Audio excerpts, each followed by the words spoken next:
Hi, welcome to the St. Albert Alliance Church digital gathering. Wherever you're watching from, we are so happy that you've chosen to spend this time here with us. And as we begin our service today, parents, I just want to remind you to head over to our Extreme Kids Facebook group or visit the kids page on our website to find videos that have been put together specifically for your family. And if you're watching live with us today, our team would love for you to say hi in one of the chats on whatever platform you are watching on. It is so amazing to be able to worship together today as a church community online, even though we aren't in the same building. So as we prepare our hearts and minds for worship today, I invite you and your family to join in reading the verse that will be on the screen, Psalm 34, verses 1 to 10.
Let's worship together.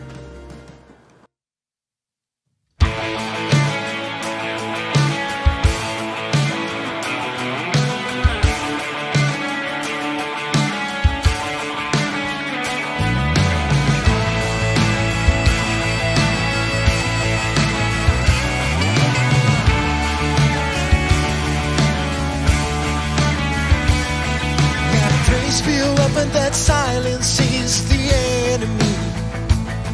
Let praise be a weapon that conquers all anxiety. Let it rise. Let praise arise. We sing your name in the dark and it changes everything. We sing with all we are and we claim your victory. Let it rise. Let praise arise. We see you break down every wall. We watch the giants fall. We cannot survive when we praise you. The God of breakthroughs on our side, forever lifted high. With all creation crying out.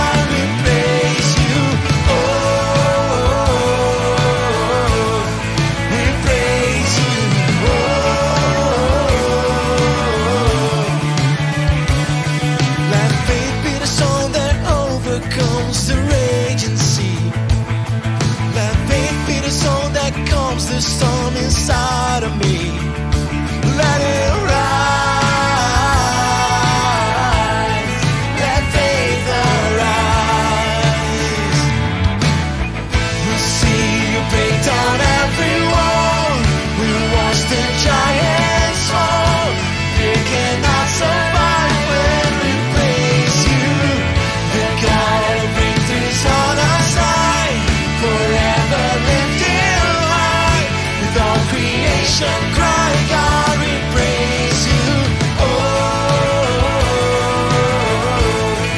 we praise you. Oh,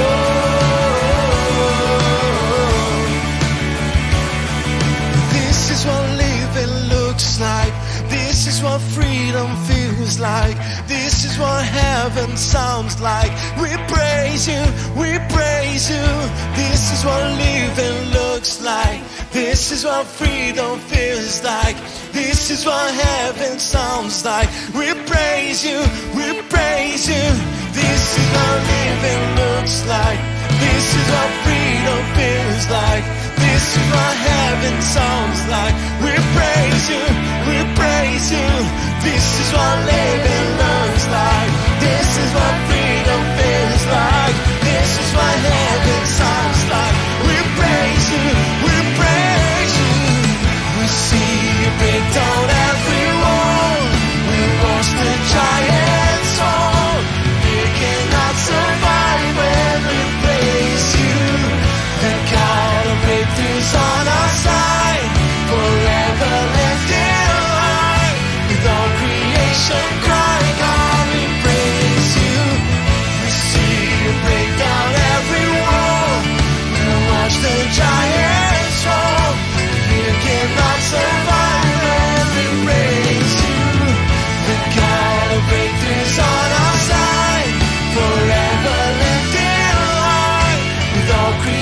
nation cry, God, we praise you.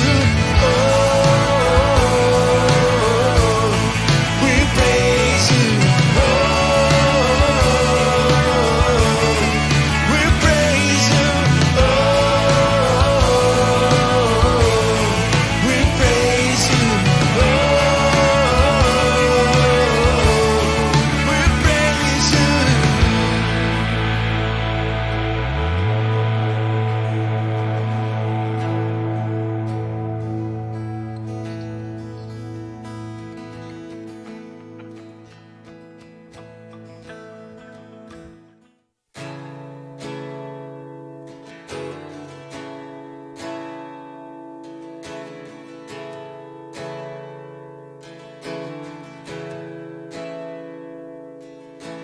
People come together, strangers, neighbors, our blood is one.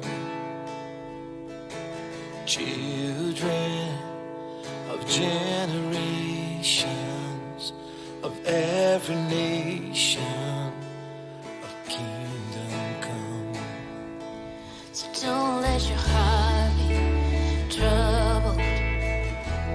Hold your head up high, don't fear no evil. Fix your eyes on this one truth. God is madly in love with you. So take courage, hold on, be strong. Remember where our help comes from.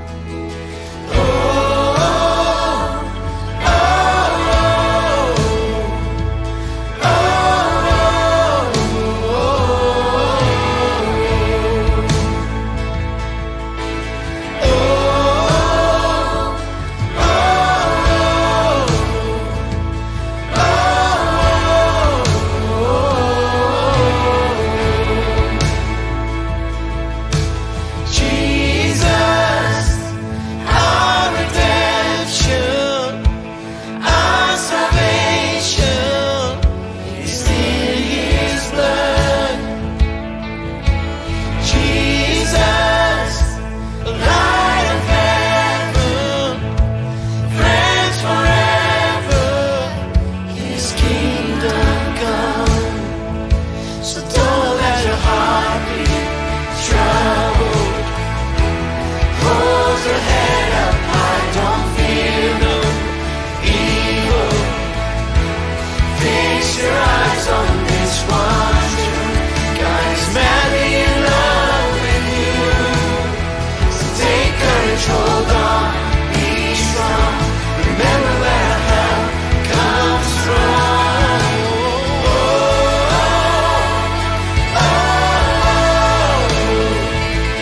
oh,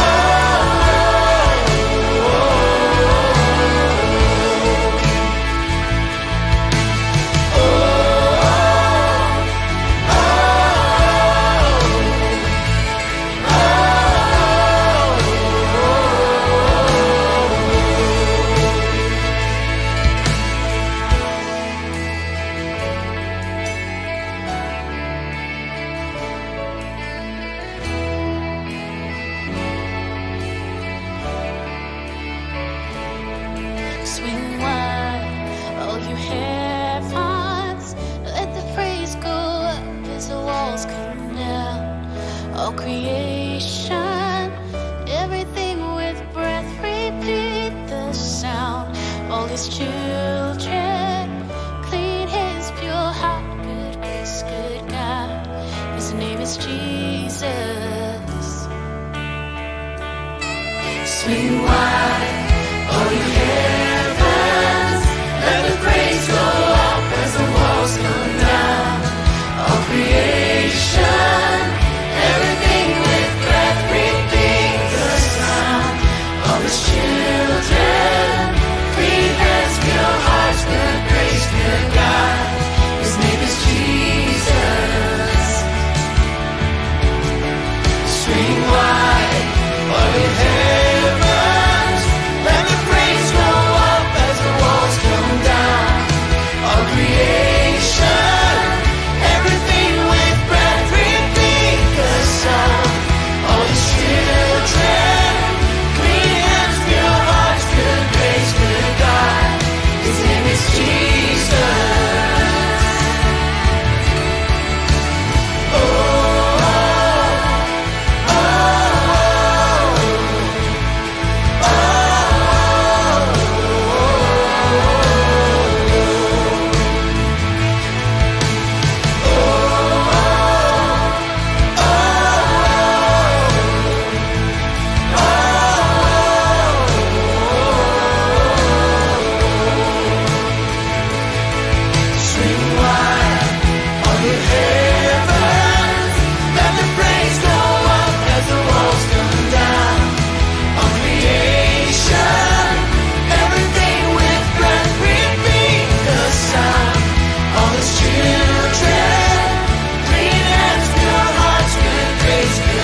Hey church family, thanks so much for joining us again today.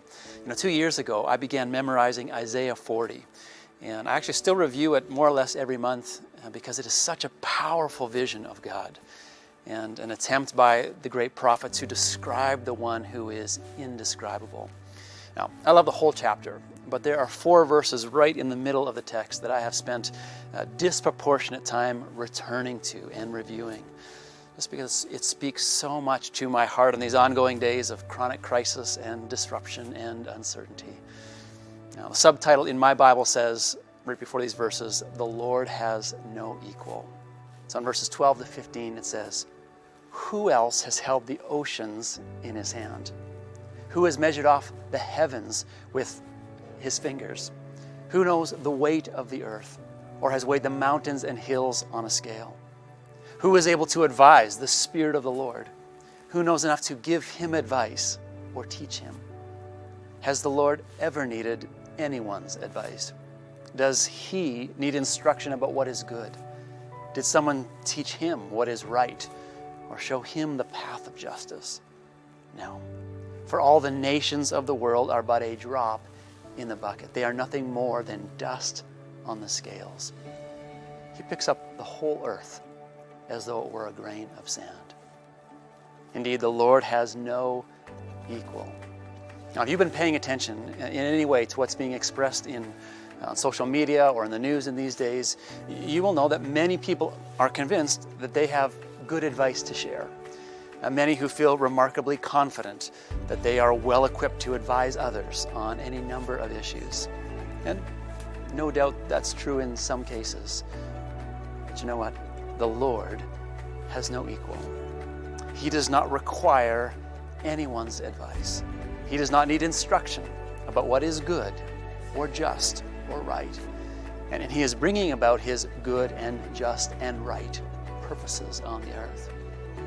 Part of our response to Isaiah's rhetorical questions is to trust him in a season like we find ourselves in and every other one, even when we don't see very far in front of us. That continues to be true of us as a church family, and why it's so crucial that, as Lisa and I talked about last week, that we set ourselves determinedly as our vital need to seek the Lord. And it's why we are inviting you to really lean into these 40 days of prayer that we're in. To join us every morning at 7:14 in our Stack Facebook group for prayer. To sign up to fast. To take advantage of some resources for personal reflection and scriptural meditation. To prayer walk in your neighborhoods. With all the mild weather we've been having, it's been great. So we don't see very far in front of us, but we need to press into the place of prayer. Well, 3 months ago, I communicated that we would seek to make some of the more major decisions in these days of chronic crisis and disruption in 3-month decision blocks. And so as we begin this next 3-month decision block, there are 3 primary decisions I want to make you aware of. So the first one is what we've already been talking about, and it's this decision that we need to call our whole church to this place of prayer. It's certainly the most important decision as we begin this new year. It's full of possibility and unknowns, and of course an intensifying social and cultural angst, to put it mildly, in a variety of forms. And we'll be praying into these things. The second decision is that we are going to continue to put disproportionate investment into our online ministry, digital gatherings, and points of online connection. We believe this is important both for the short term, while we continue to ebb and flow out of restrictions, and as we seek to be conscious of people's varying levels of personal comfort and continue to navigate the public perception of our community. So we certainly want to do our part to communicate that we have our community's best interests and public safety in mind. So we want to think short term, but we also think this investment is important for the long term. The truth is, everyone we are seeking to reach with the life-transforming good news about Jesus is online. And there will be immeasurably more people who can be reached through online means, and whose first impressions of our church family and what our life of faith is like, in nearly every case, is going to be first through their online experience of us. So this continues to be a high priority for us, and quite honestly requires an enormous amount of time and energy and resource investment to do well, which leads me to decision number 3. and that's this. Our first in-person weekend gatherings are going to be watch parties, meaning that the purpose for gathering in this church building will be about community and people-to-people contact, and will not initially be for the purpose of a live from the platform worship and preaching experience. In other words, the first gatherings back at the church building will involve engaging the same online service that those at home will be engaging, but will just provide opportunity for you to no longer have to do that alone or just within your household, but be able to engage that together with others.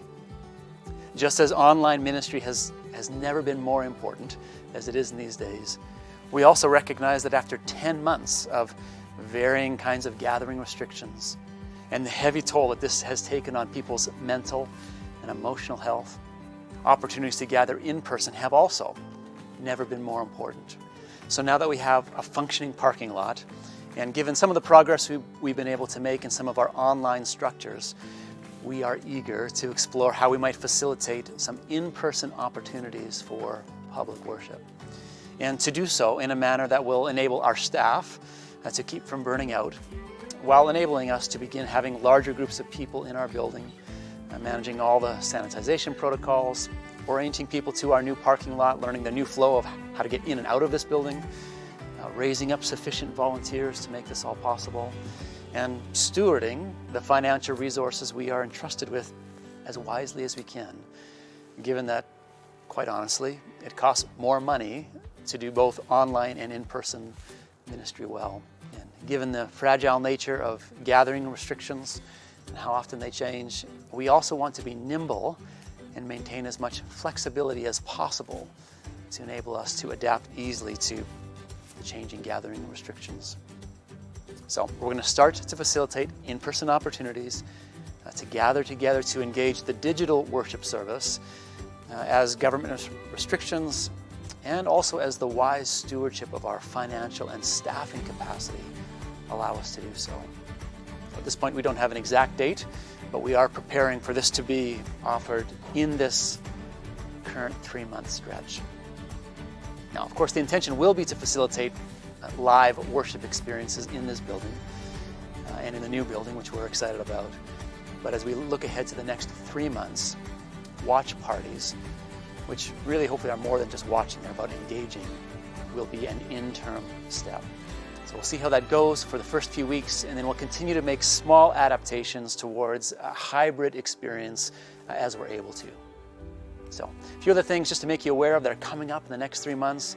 One, we're going to start to invite you to participate in some congregational surveys to better give us a real-time pulse of how you're doing, how you're feeling, so that we can respond appropriately, so you can be watching for that.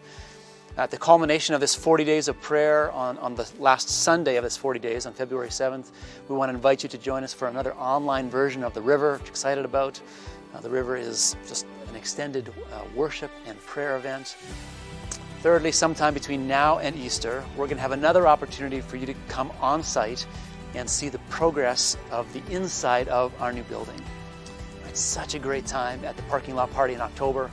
And we're excited to have another opportunity for you to come and experience for yourself how things are progressing. So that'll happen end of February, beginning of March. Fourthly, throughout the month of March, we are going to be facilitating baptisms, child dedications, and an opportunity for you to come into formal membership here at St. Albert Alliance. And so really want to encourage you to take a next step in your apprenticeship walk with Jesus. If one of these is the next appropriate step for you, you can find more info on how to follow through on one of these steps on our website. And lastly, families.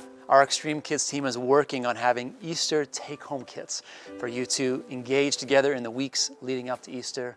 And they're making enough of those, that's the intention, that you can share them with your friends and neighbors. So again, you can be looking for that in the coming weeks. Now, everything I've been talking about here is made possible in part because so many of you continue to give financially to support these efforts.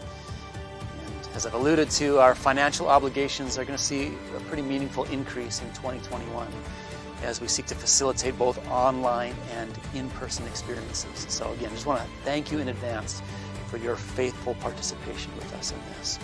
So let's express together our heart's desire to be formed into the likeness of Jesus through this really countercultural practice of generosity. So I invite you to say this out loud with me wherever you are engaging from today. Father in heaven, there is nothing we have that you have not given to us. To spend everything on ourselves and to give without sacrifice is the way of the world. But we who call Jesus Lord are determined to practice generosity with free hearts, fixing our hope on God and not on the uncertainty of wealth.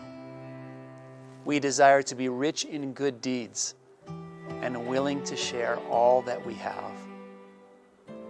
Lord, help us to be trustworthy with little so that we can be trusted with much. Help us to give what we cannot keep, to gain what we cannot lose. Above all, help us to be generous because you, Father, are generous. May we show what you are like to all the world. May this be true of our community. Amen. Thank you for taking a moment now to actively participate with us with a free heart of gratitude and generosity.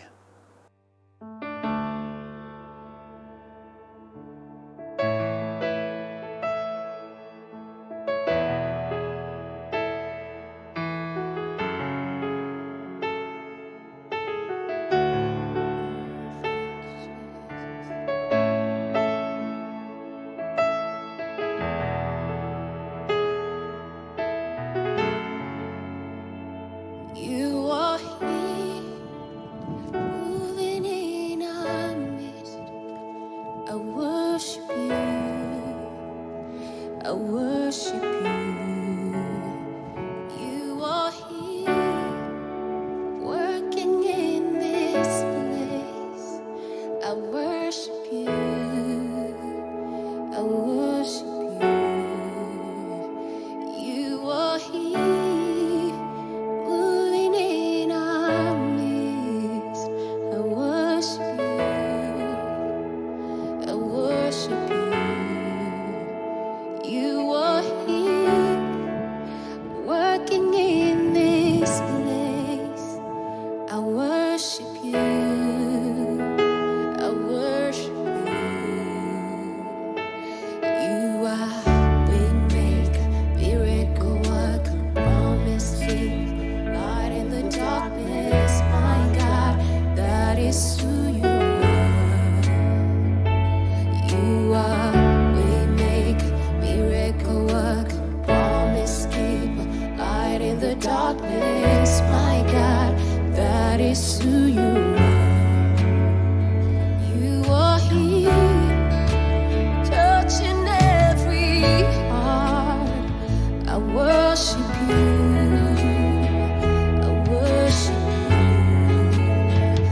You are here, changing every heart. I worship you, I worship you. You are here.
you're working. Even when I don't feel it, you're working. You never stop working. You never stop working. Even when I don't see it, you're working. Even when I don't feel it, you're working. You never stop working. You never stop working. Even when I don't see it, you're working. Even when I don't feel it, you're working. You never stop working. You never stop, Jesus, no. Even when I don't see it, you're working. Even when I don't feel it, you're working. You never stop working. Don't you work, Waymaker, miracle worker, promise keeper, God in the darkness, my God, that is who you are. You are Waymaker, miracle worker, promise keeper, God in the darkness, my God, that is who you are. That is who you are. That is who you are. That is who you are. That is who you are. Yes, God, that is who you are. That is who you are. That is who you are. That is who you are.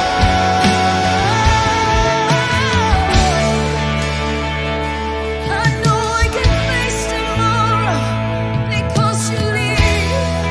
Oh, we can face the future knowing you lead, Lord. You never fail, you never change. You never fail, you never change.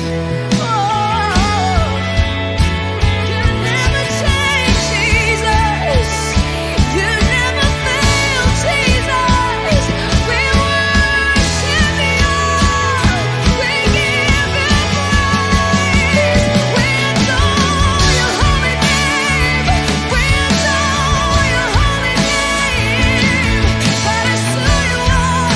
That is who you are.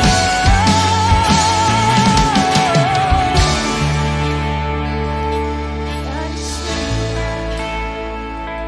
Thank you, Jesus.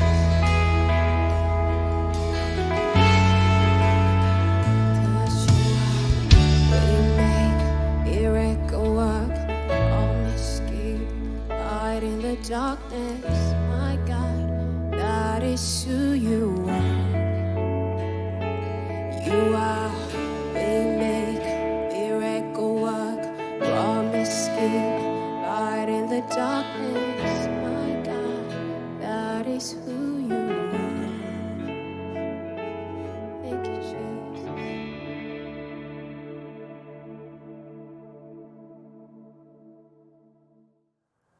It's so good that you could join us as we gather together.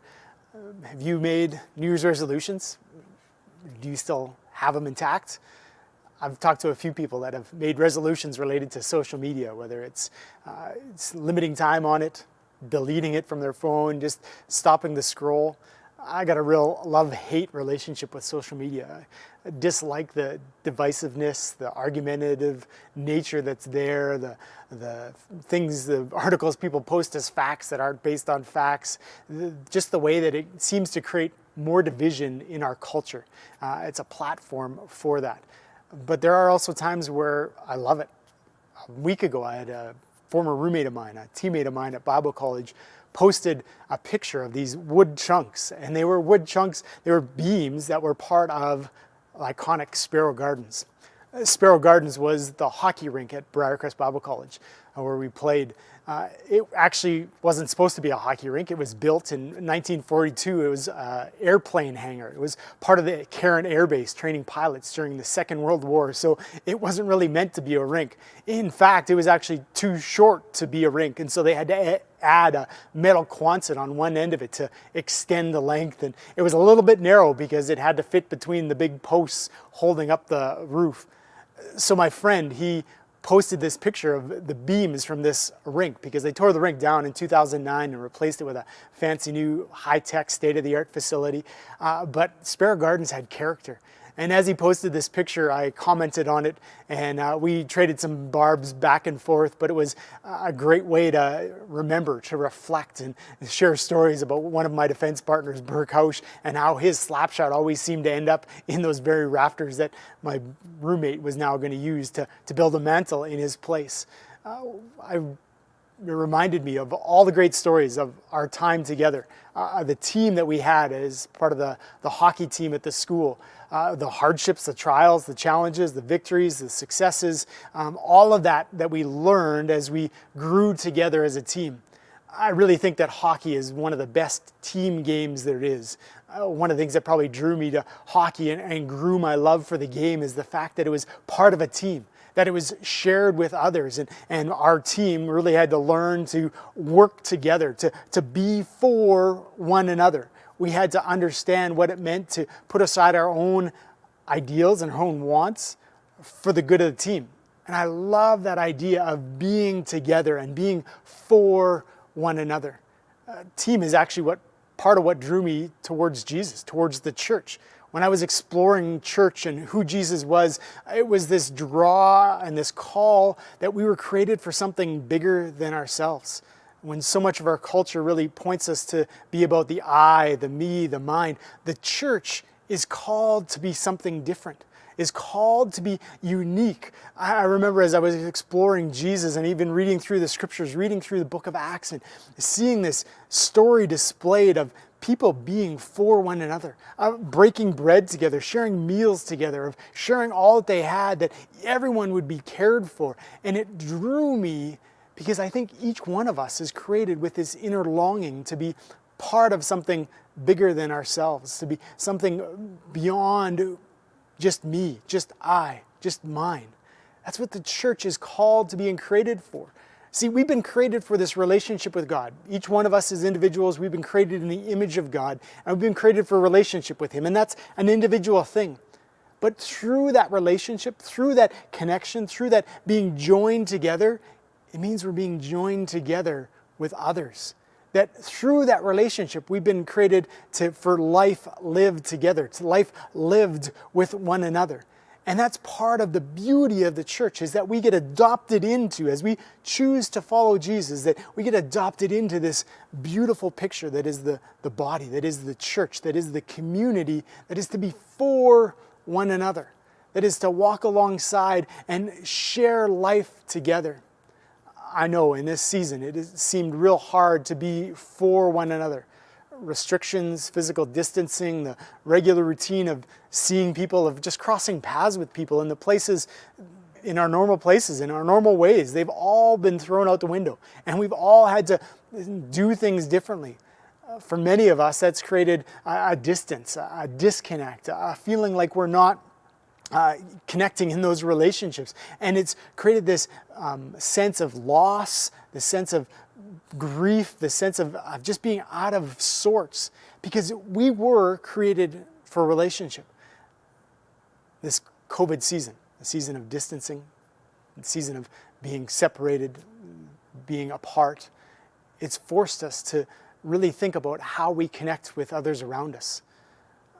As we've gone through this COVID season, my family and I, we actually watched a video series called The Chosen, and it talked about it before, but it just displays the life of Jesus in a graphic way, talking about the relationships and the emotions, and it just creates these great pictures of seeing Jesus in His life, even walking alongside with His disciples. And there's one interaction that happens that challenged me, that just stirred my imagination, that stirred my heart. It was from Mark chapter 2, and it's this story of 4 people bringing their friend to Jesus. And we can read it. Mark chapter 2, starting in verse 1, is where it begins. And it says, "When Jesus returned to Capernaum several days later, the news spread quickly that He was back home. Soon, the house where He was staying was so packed with visitors that there was no more room, even outside the door. So, while He was preaching God's word to them, 4 men arrived, carrying a paralyzed man on a mat. They couldn't bring him to Jesus because of the crowd, so they dug a hole through the roof above his head, and then they lowered this man on his mat right down in front of Jesus. Think about that story. So many of us, when we would maybe be confronted with a situation like that, circumstances like that, we might say, you know what, this just isn't going to happen today. But there's a couple of things that stand out about this interaction, this encounter with Jesus, that I think are important for us, or valuable for us, that we can begin to see worked into our own lives. One of the things that I think stands out in this story is that the friends dared to do what was difficult. So they get to this house, and Jesus is speaking, sharing his word, and he's there. The place is packed to overflow. Many of us would get there and be like, I just don't think this is going to happen today.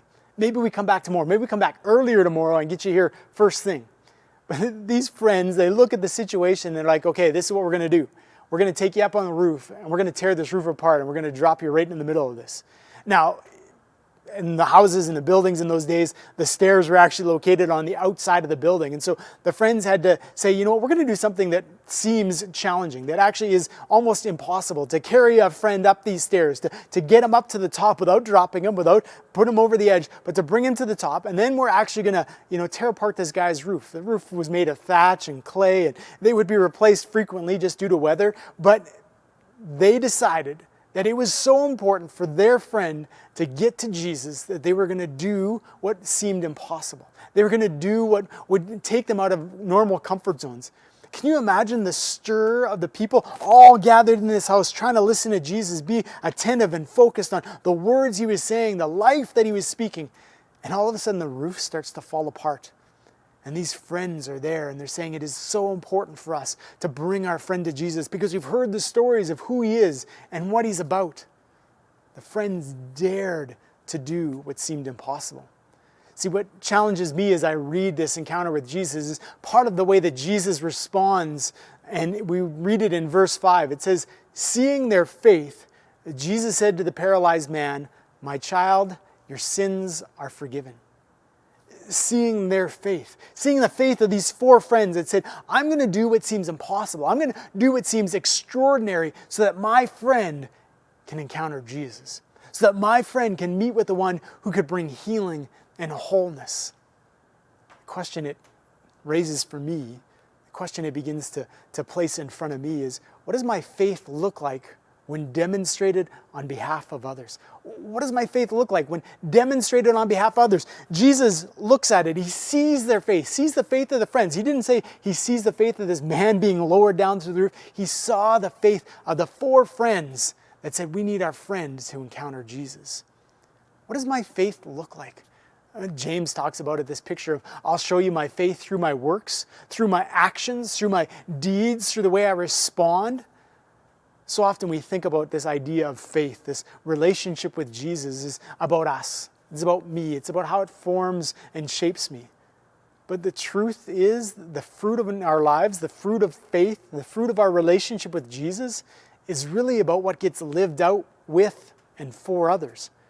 See, that forming and shaping of our hearts and our lives, it impacts how we interact with people around us. Our friends, our family, our coworkers, our neighbors, people across the street, the people we disagree with, the people that disagree with us. Our faith really is displayed and really is shown, really modeled and lived out as we walk alongside other people. The faith of these four people, lowering their friend to Jesus, was a display of their understanding of who God was. A display of their heart to see their friend experience healing and wholeness. These friends were willing to do what seemed impossible, to go beyond what seemed ordinary. And their faith was lived out, caring for their friend, bringing their friend to Jesus. Paul writes this in 2 Corinthians chapter 1, in verse 3 and 4. It says, all praise to God, the Father of our Lord Jesus Christ. God is our merciful Father and the source of all our comfort. Man, that is such good news. In this season, in this time, that we would know God walking with us. I've talked about it a few times, this idea that's captured me, that's challenged me, that's just kind of confronted me in this new year, is that we would know and experience and grow in a depth of our experience of Emmanuel, of God with us. That doesn't leave us to our own devices to figure things out ourselves, to navigate things ourselves, but in our situation, in our circumstances, God is there in the middle of it. And so God is our merciful Father and the source of all comfort. He comforts us in all our troubles so that we can comfort others. When they are troubled, we will be able to give them the same comfort that God has given to us.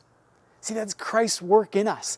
The fruit of our experience, the fruit of our faith, of our encounter with Jesus is born, is lived out, is experienced for and with others, that we would be able to share with them the very things that we've experienced, the comfort and the grace, the hope and their healing. There's a couple things that I think we need to know about the four friends. There are times that we need to be those four friends. There's times that you and I need to be the ones that are willing to carry our friend to tear apart a roof and to drop him to Jesus. But there is also going to be those times where we need to be the person on the mat. We need to be the one that's being carried by others. We know that our typical expression, our typical posture is that we've got this, right? We're Alberta tough. We've got this. We can accomplish it. We can achieve it. We can do it in our own strength, in our own capacity, in our own ability. And yet, the truth of the matter is, we need people around us. We can't do this life alone. We're not meant to do this life alone. And we actually need to be willing to put up our hand and say, hey, I'm not doing great. The Canadian Mental Health Association in September did a survey, and the respondents from the survey indicated that over 40% of those responding to the survey had indicated that their mental health has deteriorated since March. I would be willing to say that that number is probably significantly increased even since September, as we've entered into the Christmas season, entered into winter, entered into some of the darkness that comes with that. That I would say it's safe to say that over 40% would indicate that their mental health has deteriorated since March. Is that you? Is that me? Is that a moment where we need to raise our hand and say, hey, I could use some help? Church, we can't leave people alone. We can't leave people to try and do life by themselves. We need one another to walk with, to walk alongside, to share the journey with, to know that they're cared for, to know that they're known, to know that they're loved, to know that they're not alone in this. And our experience, our reality of physical distancing and separation has all put us in a line that would say, actually, we got to keep our distance, we got to keep our space, but it's built this sense of isolation. And now, more than ever, is actually a time to lean in, to actually be intentional and care for those around us, to reach out and check in with those that you know, that we would be one of those four friends to say, no matter what's going on, I'm going to do whatever it takes to know you, to love you, to care for you, to walk with you, to see you experience healing and wholeness, to see you experience grace and comfort, that you would know the peace of Christ that transcends understanding. Maybe you're on the other side and you're like, man, I'm just trying to get through this alone. Maybe it's the struggle and the weight of the grind of this COVID season, and it's weighing you down, and it's causing a despondence, causing you to isolate, causing you to push away, causing you to separate from people. I want to encourage you this morning that now is not the time to try and do life alone. We have a responsibility. We talked about it from the passage in Corinthians, that we can share the comfort that we've experienced. We have a responsibility to share that, to not keep it for ourselves, but to share it with those around us, to identify it, to call them to it, to demonstrate it and live it, but to say, I want to invite you in, that you would experience it. That you would know the grace, that you would know the hope, that you would know peace that's found in and through Jesus. In just a few moments, we're going to hear from Wendy Ryden, who works as a mental health therapist. We're going to have a chance to have a conversation with her, to hear some of the things that she's experiencing and seeing, some of the insights that she can give us as we navigate some of these conversations. We know that the conversation around mental health and mental well-being is one that is often just kind of, pushed to the side or left to the fringes. It's not something that we really want to talk about. But one of the things that we want to do through this sermon series and through our times together is that we would begin to make it commonplace. We've also spent some time trying to curate some resources, whether it's websites and different things in various places that could be helpful to navigate the days that we're in. You'll find those resources attached to our sermon notes that were for today's sermon. We've also tried to curate some people that we've connected with, people that are professional counselors, psychiatrists, psychologists that we'd be able to connect you with, people that we would say, yeah, we've seen them love and care for people well, help people in their times of need. We want you to know that you don't need to be alone in this. And we'd love to be able to connect with you and help others who might need somebody to walk alongside them in this journey. The biggest thing we want you to know is that you're not alone in this. That just like the 4 friends, we want to do whatever it would take that you would encounter Jesus and his healing. That you would encounter a walk that would experience the peace and the grace and the comfort of a God who is merciful and loving and for you. We want you to know that you don't need to be alone in this time and in this season. But we also want you to know that we want to walk with you, that you don't need to do this alone. And that actually being part of the body, actually choosing to grow as apprentices of Jesus, is that we would grow in knowing others and being known by others, that we would share the struggles, the challenges, the highs and the lows with one another. So would you join me as we engage in a conversation with Wendy Ryden, hearing some of the ideas and practices and practical insights as we can navigate our mental health and our mental well-being during this challenging COVID season. Wendy, welcome. Thanks so much for taking some time to join us. Why don't you give us a bit of an introduction to yourself, kind of your connection to St. Albert Alliance Church and things you do, and we can kind of jump into things. Okay, so I'm Wendy, and small town Nova Scotia girl, born, raised there. Did my education at Acadia University. That's where I did my psychology undergrad degree. Moved out to Toronto after that, where I did my master's in social work. So I think I finished that up in 2001. At that point, going back to Nova Scotia, there wasn't a lot of jobs, so I moved out here to Alberta. I've been here ever since. Started working as a social worker in 2001, and I've been a mental health therapist for, just about 20 years. Wow. Worked in the hospital system for a while, and then really felt God prompting me to private practice where I could, include faith, have a more faith-based approach in what I do. So I've had a private practice now for about the last, I think it's coming up on 8-10 years, which has been really exciting. I've really enjoyed that. In the last 3 years, I've also taught at Vanguard College. So that's been fun. Yeah. So that's kind of career stuff. And I'm married. I've been married for about 15 years. I've got 3 kids. This month, 2 of them turn 13 and 11. And then I have a 7-year-old boy as well. So It keeps you busy. It has been busy. Busy and interesting. Yeah, yes. for sure. Yeah. So why don't you share with us some of your perspective? Obviously, you've got a wide array of experience, whether it's being a mom and navigating family life, whether it's working as a mental health therapist, even working with some of the school stuff. Give us some of your experience, the things people are experiencing over this COVID season. We're 10 months in, lots has evolved and happened, and people are trying to navigate it. So from your position, from your different hats you wear, give us some of your perspective of, people's experience, people's reactions, all that kind of stuff as we navigate this. When they say global pandemic, they really mean that it has had a global impact. For sure, it's affected everybody in some way, whether it's, lineups to get into Costco or not being able to walk around shopping with a coffee cup in your hand and drinking out of that, sneezing into a mask, homeschooling your children, people having to work from home now. There's been such a range of what people have been experiencing. I've experienced most of those things myself. And then it gets deeper, stuff that we didn't really anticipate happening, increased violence in the home, loneliness, people who live alone, seniors, when we look at what's happening in our seniors facilities. So it's had such an impact, as well as, of course, people who've gotten sick, people who've lost loved ones. And it's interesting to see how things have transpired over the 10 months. I think at first what I noticed was when you're looking at the stages of grief, right? When you look at shock and denial. Yeah. I think we saw a lot of that at first. You show up at Costco and there's no meat, you know, in the whole meat section at Costco. I don't know if you've experienced that, but when I first saw that, it was so shocking, right? It felt a bit surreal.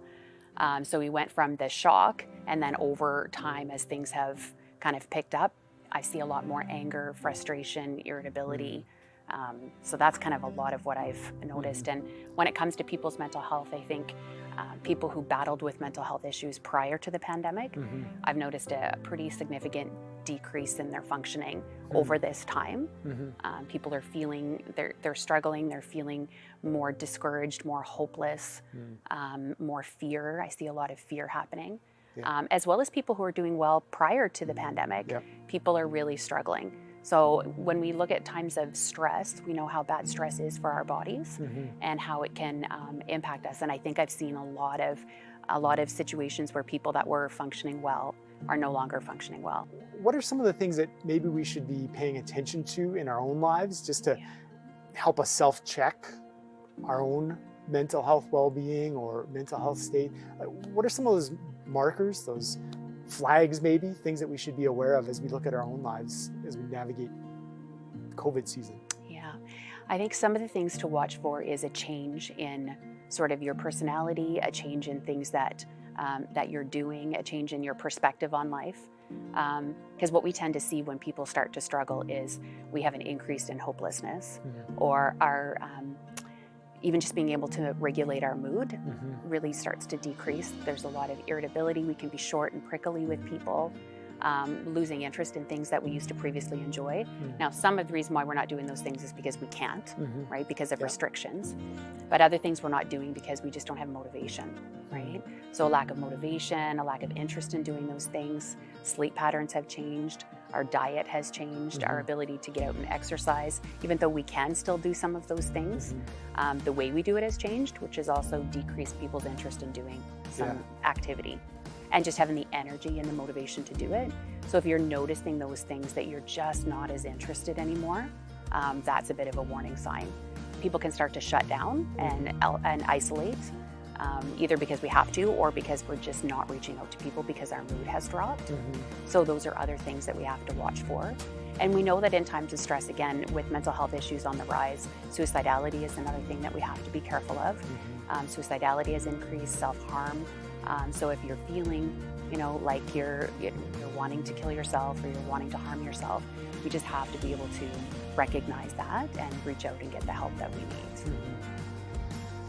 Do you have any ways, any helpful insight in maybe how to engage a conversation to say, I'm noticing some of these things? Like, is there suggestions, you know, entry points, ways that we can begin that conversation? You know, it's another interesting point that I'm just thinking of is earlier on in the pandemic, what I noticed was people were really engaging with each other. They were, you know, calling neighbors saying, if you need anything, I'm going to the grocery store, I can go pick things up for you, shoveling walks. Like we were more engaged in the early stages of the pandemic. But I see what's happened over time is people they have that isolation, that pandemic fatigue. So they've really started to shut down and we're not reaching out as much. So, I mean, the first thing to answer your question with that is we have to be aware. We have to be aware of our neighbors. We have to be aware of our loved ones. You know, what is happening for people? So awareness is that first step. And then once you have that awareness, it's not being scared to ask the tough questions. Hey, how are you doing? Right? I feel like there's been a change in this particular area, right? What can I do? I want to help. How can I help you? Right? So being aware, asking the tough questions, being direct about it, and then encouraging them to reach out to whoever they need to reach out to. So whether it's, you know, friends or other loved ones, or reach out to your church community, reach out to a doctor, get set up with a therapist, you know, all those kinds of things. They're really, really important to make people not feel alone and to not have that shame that can sometimes go with mental illness. Mental health issues are real physical conditions that we have to take serious. I've seen a lot of times, especially in Christian communities, where we over-spiritualize it, or we, you know, talk about it as if people can just pray more and their mental illness will go away. And that can be very damaging. We know that God can heal and cure all issues, but He doesn't always, for whatever reason. So it's important not to, or to continue to kind of break down that stigma of mental illness so that people are willing to access the help that they need. Well, and also being able to access the resources, access the professionals that have skills and capacity, you know, to use all forms to help see health and wholeness in people's lives, for sure. And you know what? And I was even thinking, even if you don't know what to say, or if you feel so anxious about bringing up a topic like mental health with somebody, even saying, I don't know how to help, or I'm not sure what to say, but I just want you to know that I'm here with you. Yeah. I want to journey with you, right? Because I think part of why people don't say or reach out or, you know, communicate with others is they don't know what to say, and they feel that there's a right thing and they don't know it. Yeah. So if you're just able to be honest about that and just say, I don't have all the answers. Yeah. You know, I might not get everything right, but I want to reach out. I want you to know I'm here. What are some of the good things that we could be doing, should be doing, are beneficial for us in this season to help our mental health state as we navigate this time? You know, whenever I'm working with clients, I talk about sort of 5 main areas that we look at when we're trying to, you know, improve our mental health or just have good mental health. Spiritual is kind of a key one that I always start with, but spiritual, physical, mental, emotional, and relational. So we have to look at these 5 areas, and these are all talked about at length in Scripture, right? And how we need to take care of these areas of our life. And it's interesting because we know the right thing to do a lot of times. Like, we know we need to eat healthy, we know we need to get exercise, we know we need to sleep. But if we don't really understand the true reason why, then we just skim over it. So that physical health, we've talked a little bit about that. You know, emotion regulation, balancing our emotions, recognizing when we're a bit dysregulated so that we can kind of hone in on that. Last week, Jeremy and Lisa were talking about your mind and how our mind is can work towards good health or against it, right? And it's so important to catch where our mind processes are. I've noticed that a lot with clients over the past year. People are discouraged, they're negative, they're feeling hopeless, which is having them think negatively about life in general. So when we're able to kind of balance some of this, then our outcomes are much better, right? What I've noticed a lot with relationships is there's a bit of a break in relationships right now. And a lot of it has to do with the pandemic and how we view it and how we're living it out. We've got people who are very fearful, who have a hard time leaving their house because they're so scared of getting sick or spreading on an illness.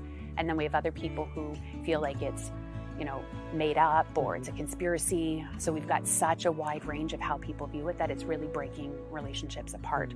I have some clients who their friends have kind of abandoned them and won't talk to them anymore because they are not in support of masks and they attend anti-mask rallies. So it's just interesting how we're so divided and pulled apart right now. What are some key ways we can support those around us then? Like, it's vital to continue to maintain some of those relational connections, but what are some of the other support mechanisms, support venues that we can either offer or be for those around us? I think one of the first things is being healthy yourself, right? If we're healthy and we have our mental health in check, it's a lot easier to reach out and help other people. So again, with clients, I've noticed the people who are fairly strong with, you know, pursuing Jesus, people who are reading Scripture regularly, who are focused, you know, are kingdom focused instead of pandemic focused, their mental health is better. So if we can encourage people in that way to remember to get into Scripture. I've had clients tell me that, you know, with not being able to go to church, they're just out of the routine of praying, they're out of the routine of reading Scripture, they're out of the routine of praying, right? And then our mental health really declines. It's 2021. It's a brand new year. We almost need to do a reset. 2020, thankfully, is behind us. But that doesn't mean 2021 is going to be without challenge. So if we can reset and be kingdom focused, that is going to be a huge step. Also, we know that people will still struggle, right? So what do we do? And again, it's helping people get connected to the resources that they need. If there is an urgent situation, we do have Access 24/7. It's a mental health program that they've started down by the Royal Alex. So they have walk-in service, they have crisis phone lines that you can call. So making sure people have the right resources. Yeah. And then of course, if there's an imminent danger situation, then, you know, calling 911 to access emergency supports if that's what's needed. Yeah. Hopefully it doesn't get to that point. Yeah. But if it does, then at least people know what to do. Yeah. So Wendy, any last thoughts, any last words you'd want to encourage people with as we wrap up our time together? Yeah, I think the biggest thing is knowing that, you know, the line that we've heard this whole last year is we're in this together, right? I mean, we all struggle in different ways, showing grace for one another. And even though we might not view everything the same way, knowing that we're all fighting a battle that some, you know, outsiders may not be able to see, right? But recognizing that in times of crisis, in times of high stress, we feel a lack of control within ourselves, right? And like we can't control our situation. But if we remember that Jesus is truly in control of all situations, I think that's going to help us to be able to pause and rest and reflect, and knowing that Jesus is in control, we are not, right? Reach out to one another, show love to one another, right? Have grace and compassion for one another, and recognizing that we will get through this together. Yeah, for sure. Well, Wendy, thanks so much for your time. Thanks so much for your insights, and for the way that you serve and love people in the places we live, learn, work, and play. So thanks for doing that. Thanks for having me. Yeah. Wendy, thank you so much for sharing from your experiences and the things that you know about mental health. It's fantastic. So many things that will help us, in fact, all of us, as we wrestle through our own mental health issues. And we all have them. If you're new with us this morning, we want to encourage you to text to us, and in the text just put first time on, and you can follow the number on your screen. And we would really love to be in touch with you, connect with you, and also just anything that we can do to help you in your journey. If you're watching live on Sunday, we invite you to join our Zoom prayer room, and the link will be posted at the bottom in the chat. Let's say our corporate benediction together as we send each other off this week. As we go and be the church in the places that we live, learn, work, and play, may we have eyes to see those around us, those that may need us to help carry them, and those that can help carry us in our time of need, that we would experience and share the full beauty of being the church in these days. God bless you. Have a great